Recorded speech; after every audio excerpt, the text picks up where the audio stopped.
नमस्कार, बहुत स्वागत है। अगर आप एक सरकारी कर्मचारी हैं या फिर सरकारी कर्मचारी थे और रिटायर हो चुके हैं तो यह वीडियो आपके लिए बेहद ही इम्पोर्टेंट होने वाला है। पेंशन्स को लेकर यह वीडियो बहुत ज़्यादा इम्पोर्टेंट होगा। OPS old pension scheme, NPS और यूपीएस, यहाँ पर इन तीन तरह के पेंशनों को लेकर सरकार ने योजनाएं बनाई हैं। अब यहाँ पर सबसे पहले बात करेंगे यूपीएस की। यूनिफाइड पेंशन स्कीम है। यूपीएस में 2004 के बाद जो रिटायर हुए कर्मचारी हैं उनके लिए क्या विकल्प रहने वाला है, यानी जिनको एनपीएस 2004 के बाद एनपीएस का यहाँ पर लागू किया गया, न्यू राष्ट्रीय पेंशन स्कीम जो है, नेशनल पेंशन स्कीम। लेकिन क्या हुआ है, ओपीएस या यूपीएस में से दो में से कोई भी विकल्प चयन कर सकते हैं। साथ ही हम पहले यूपीएस के बारे में आपको कंप्लीट जानकारी दे देते हैं। यूपीएस यानी कि यूनिफाइड पेंशन स्कीम को लेकर 2025 में नया अपडेट है। केंद्र सरकार ने हाल ही में यूनिफाइड पेंशन स्कीम यानी कि यूपीएस की घोषणा किया है, जो सरकारी कर्मचारियों के लिए एक नए युग की शुरुआत है। यह स्कीम 1 अप्रैल 2025 से लागू होगी और इसका उद्देश्य सरकारी कर्मचारियों को सेवानिवृत्ति के बाद वित्तीय सुरक्षा प्रदान करना रहेगा। यूपीएस न केवल वर्तमान कर्मचारियों को लाभान्वित करेगी, बल्कि 2004 के बाद सेवानिवृत्त हुए कर्मचारियों को भी इसका लाभ मिलेगा। यह नई पेंशन योजना पुरानी पेंशन योजना ओपीएस, यहाँ पर ध्यान रखिएगा, नई पेंशन योजना जो एनपीएस और ओपीएस और राष्ट्रीय पेंशन योजना एनपीएस के बीच एक संतुलन बनाएगा। यूपीएस जो यहाँ पर पेंशन है, अब यहाँ पर यूपीएस कर्मचारियों को गारंटीड पेंशन प्रदान करेगा ओपीएस की तरह, जबकि साथ ही सरकार पर वित्तीय बोझ को भी कम करती है। अब इस वीडियो के माध्यम से यूपीएस के विभिन्न पहलुओं को विस्तार से समझने की कोशिश करेंगे। क्या यह योजना 2004 के बाद सेवानिवृत्त हुए कर्मचारियों के लिए विकल्प प्रदान करेगी, यानी उनको लाभ मिलेगा कि नहीं। अब यूपीएस की जो विशेषताएं हैं उसको हम देख लेते हैं, फिर ओपीएस और एनपीएस की भी आपको दिखाएंगे।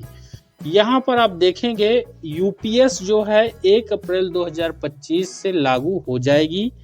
इसमें गारंटीड पेंशन के लिए अंतिम 12 महीने के औसत मूल वेतन का 50% कर्मचारियों के सेवानिवृत्त होने पर उनको पेंशन के रूप में दिए जाएगा।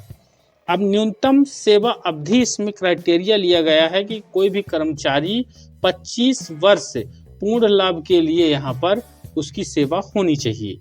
अब कर्मचारी योगदान जो है मूल वेतन प्लस डीए का 10% यहाँ पर शामिल किया जाएगा।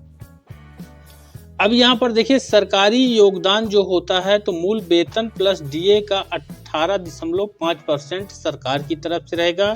कर्मचारियों का जो राशि मूल वेतन और डीए का 10% यहाँ पर ये मिलेगा योगदान कर्मचारियों की तरफ से, और सरकार की तरफ से मूल वेतन और डीए का ये यानी 10% कर्मचारियों की तरफ से 18.5% जो है यहाँ पर सरकार की तरफ से दिया जाएगा। अब इसमें गारंटीड पेंशन तो है, लेकिन इसमें 10,000 रुपये प्रति महीना से शुरुआत की गई है। अब 10 वर्ष की सेवा के बाद आपको 10,000 मिलेंगे। अगर ये सेवा 20 वर्ष हो गई तो अलग मिलेगी, अगर ये 25 वर्ष हो गई तो 50% का इसमें नियम बनाया गया है, जो कि ओपीएस में नहीं था। ओपीएस में अगर आप 10 साल करते हैं तो आपको 50% पेंशन के आप हकदार हो जाते थे। अब इसमें परिवार पेंशन के लिए जो मृतक कर्मचारी हैं उसकी पेंशन का 60% यहाँ पर फैमिली पेंशन के रूप में दिया जाएगा। अब यूपीएस के तहत 2004 के बाद सेवानिवृत्त कर्मचारियों के लिए क्या विकल्प है। यूपीएस 2004 के बाद सेवानिवृत्त हुए कर्मचारियों के लिए यूपीएस कई महत्वपूर्ण विकल्प प्रदान करती है। योजना में शामिल होने का विकल्प 2004 के बाद और 1 अप्रैल 2025 तक सेवानिवृत्त होने वाले या हो चुके जो सरकारी कर्मचारी शामिल होने का विकल्प चुन सकते हैं। ये यहाँ पर प्लस पॉइंट है। अब यहाँ पर देखिए, बकाया राशि का भुगतान इन कर्मचारियों को उनके सेवानिवृत्त लाभों की पुनर्गणना के आधार पर बकाया राशि का भुगतान किया जाएगा। ब्याज सहित भुगतान के लिए बकाया राशि पर पीपीएफ की दरों के अनुसार ब्याज का भुगतान किया जाएगा। गारंटीड पेंशन के रूप में यूपीएस चुनने वाले कर्मचारियों को अंतिम 12 महीने के औसत मूल वेतन का 50% पेंशन के रूप में मिलेगा जब इनकी सेवाएं 25 वर्ष पूरी हो जाएंगी। परिवार पेंशन का लाभ में कर्मचारियों की मृत्यु के बाद उनके परिवार को पेंशन के रूप में जिस कर्मचारी को पेंशन मिल रही थी उस पेंशन का 60% यहाँ पर फैमिली पेंशन के रूप में दिया जाएगा। अब यूपीएस के क्या लाभ हो सकते हैं? यूनिफाइड पेंशन स्कीम कर्मचारियों को कई महत्वपूर्ण लाभ देगी, जिसमें जैसा कि आपको बताए ये पूरा है। यहाँ पर आप देख पाएंगे 50% पेंशन के रूप में मिलेगा, लेकिन यहाँ पर अगर आप 10 साल की सेवा करेंगे तो आपको 10,000 रुपये प्रति माह की न्यूनतम पेंशन ही मिलेगी, नई वाली पेंशन यानी कि यूपीएस में। अब आप देखेंगे परिवार पेंशन के लिए कर्मचारी की मृत्यु के बाद उनके परिवार को पेंशन का 60% यहाँ पर दिया जाएगा। मुद्रास्फीति सुरक्षा में पेंशन को AICPI IW के आधार पर समायोजित किया जाएगा। अब एक मुश्त राशि की बात आती है। सेवानिवृत्ति पर कर्मचारियों को एक मुश्त राशि भी यहाँ पर दी जाएगी, ये इस पेंशन का प्लस पॉइंट है। अब UPS versus NPS versus OPS की एक तुलना आप देखेंगे और तीनों में अंतर जान पाएंगे। आखिर सरकार नई पेंशन क्यों दे रही है, पुरानी वाली ओपीएस क्यों नहीं दे रही है। अब यहाँ पर देखेंगे कि यूनिफाइड पेंशन स्कीम जिसको यूपीएस, पुरानी पेंशन योजना जिसको ओपीएस और राष्ट्रीय पेंशन योजना जिसको एनपीएस के बीच एक संतुलन बनाने का प्रयास है। आइए इन तीनों को योजनाओं की तुलना करते हैं। सबसे पहले देखें गारंटीड पेंशन के बारे में। तो यहाँ पर गारंटीड पेंशन जैसे कि यूपीएस जो है उसमें अंतिम 12 महीने के औसत मूल वेतन का 50% मिलेगा जो यूपीएस वाली पेंशन है। ठीक, ओपीएस वाले में क्या होगा, अंतिम आहरित वेतन का 50% दिया जाएगा। आहरित यानी लास्ट महीने, जो महीने में आप रिटायर होंगे। ओपीएस वाले में उस महीने का आपको लास्ट वाले महीने का 50%। मान लीजिए कोई कर्मचारी है, 90,000 रुपये उनकी तनख्वाह है, वेतन है और 90,000 में वह रिटायर हो रहे हैं, तो 90,000 उनको आखिरी महीने में अगर मिलता है तो 45,000 उनका जो है तो पेंशन मिलेगा। लेकिन इसमें 12 महीने का क्राइटेरिया लिया जाएगा, उसका औसत निकाला जाएगा। ठीक, जैसे आप शुरुआती महीने में साल के पा रहे थे 70,000, फिर पाए 75, फिर 80, तो इस तरह से आपको जब लास्ट में 90 पहुंचे तो आपका 12 महीने का औसत लेंगे और उसका 50 यानी 45 नहीं देंगे, 35 या 30 के आसपास इसमें बनेगा यूपीएस वाले में। एनपीएस में बात करें कोई गारंटी नहीं है, अभी जो चल रहा बाजार आधारित रिटर्न है, यानी शेयर मार्केट पर ये इसका पैसा जा रहा है। फिर यहाँ पर आप देखेंगे कर्मचारियों को योगदान तीनों में।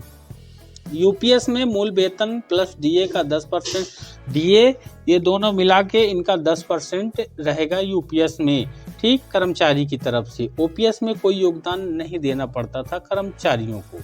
एनपीएस मूल वेतन प्लस डीए ये दोनों का 10% यानी होता था। तो यहाँ पर ये एनपीएस और यूपीएस ये दोनों सेम है कर्मचारियों के योगदान, यानी जो कर्मचारियों के वेतन से कटेगा।